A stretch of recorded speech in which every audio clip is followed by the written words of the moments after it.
ప్రభువునందు నాకు అత్యంత ప్రియమైనటువంటి వారలారా, మన ప్రభువును రక్షకుడునైనటువంటి యేసుక్రీస్తు వారి యొక్క శుభనామములు మీ అందరికీ నా హృదయపూర్వకమైన శుభములు వందనములు తెలియజేస్తున్నాను.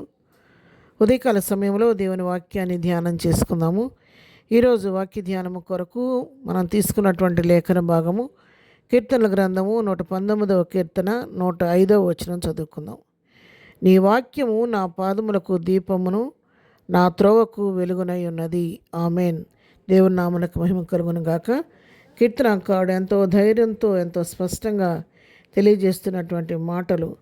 నీ వాక్యము అది నా పాదములకు దీపంగా ఉందయ్యా, నేను నడిచే నా త్రోవకు వెలుగిస్తుందని చెప్పని తెలియజేస్తున్నాడు. అవును ప్రియారా, దేవుని వాక్యాన్ని మనం గమనించినట్లయితే దేవుడు వాక్యానికి ఇచ్చినటువంటి విలువ ఎంతో గొప్పది. అంతేకాదు, వాక్యమే దేవుడు, దేవుడే వాక్యము. యోహాను సువార్త 1వ అధ్యాయం నుండి మనం కొన్ని వచనాలు చదువుకున్నట్లయితే, ఆదియందు వాక్యం ఉండెను, వాక్యము దేవుని యొద్ద ఉండెను, వాక్యము దేవుడై ఉండెను, ఆయన ఆదియందు దేవుని యొద్ద ఉండెను, సమస్తమును ఆయన మూలముగా కలిగెను, కలిగినదేదియు ఆయన లేకుండా కలగలేదు. ఆయనలో జీవం ఉండెను, ఆ జీవము మనుషులకు వెలుగై ఉండెను. ఆ వెలుగు చీకటిలో ప్రకాశించున్నది గాని చీకటి దాన్ని గ్రహింపకుండెను. ఇక్కడ ఈ వాక్య భాగాన్ని చూడండి. ఆదియందు వాక్యం ఉండెను, వాక్యం దేవుని వద్ద ఉండెను, వాక్యమే దేవుడై ఉన్నాడు. దేవుడిని వాక్యాన్ని విడదీయలేమండి. వాక్యమే దేవుడు, దేవుడే వాక్యము. ఆయనలో జీవం ఉంది, ఆ జీవము మనుషులకు వెలిగిస్తుంది. ఆ వెలుగు ఏమవుతుందంటే చీకటిలో ప్రకాశిస్తూ మనకు మార్గాన్ని చూపిస్తూ ఉంది. అందుకే కీర్తనకారుడు చెబుతున్నాడు, నీ వాక్యము నా పాదములకు దీపంగా ఉంది, నా త్రోవకు వెలుగుగా ఉందని చెప్పని తెలియచేస్తున్నాడు. అవును ప్రియరా, దేవుని వాక్యాన్ని మనం చదువుతున్నప్పుడు ఆ వాక్యం మనలోకి మరి పనిచేస్తూ ఆ వాక్యం ద్వారా మనకు మనోనేత్రాన్ని వెలిగించబడతాయి. వాక్యం యొక్క శక్తి మనలో ప్రవహించినప్పుడు ఆ వాక్యం ద్వారా మనం విశ్వాస యాత్రలో మరి తిన్నగా ప్రభు వైపు గురి వద్దకు నడిచే వారంగా మనము ఉంటామన్నమాట. ఎందుకంటే వాక్యానికి ఉన్న శక్తి సామాన్యమైనది కాదు. మరి ఈ వాక్యాన్ని గురించి రాయబడిన మాట మరొకటి, హెబ్రీయులకు రాసిన పత్రిక 4వ అధ్యాయం 12వ వచనం చదువుకుంటే, దేవుని వాక్యము సజీవమై బలము గలదై రెండంచులు గల ఎటువంటి ఖడ్గము కంటెను వాడిగా ఉండి ప్రాణాత్మలను కీళ్లను ములుగను విభజించినంత మట్టుకు దూరుచు హృదయం యొక్క ఆలోచనలను తలంపులను శోధించుచున్నది.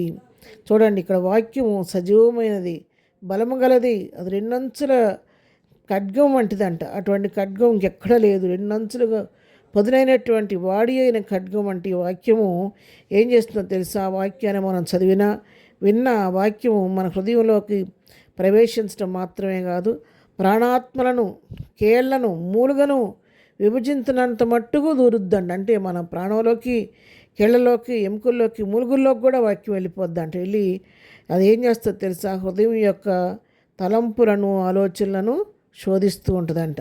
మనిషి యొక్క హృదయంలో ఆలోచనలు ఎలా ఉన్నాయో, తలంపులు ఎలా ఉన్నాయో వాటిని పరిశోధిస్తూ ఉంటుందంట. ఎందుకంటే ఆయన అంతరంగాన్ని ఎరిగిన దేవుడు కాబట్టి, మరి హృదయాలను లోతుగా పరీక్షించే దేవుడు, పరిశోధించే దేవుడు కాబట్టి ఆ విధంగా ఈ వాక్యం మన హృదయంలోకి, మన శరీరంలోకి, మన ప్రాణాత్మల్లోకి, మూలుగుల్లో, కీళ్లలోకి వెళ్ళి మన పరిస్థితిని పరిశోధిస్తూ ఉంటుంది. హృదయం యొక్క లోతుల్లోకి వెళ్ళి మన అంతరంగంలో ఉన్నటువంటి మరి ఆలోచనలు ఏ విధంగా ఉండి వాటిని శోధించి వాటిని వాక్యం ద్వారా వాటిని సరిచేస్తూ ఉంటుంది అన్నమాట.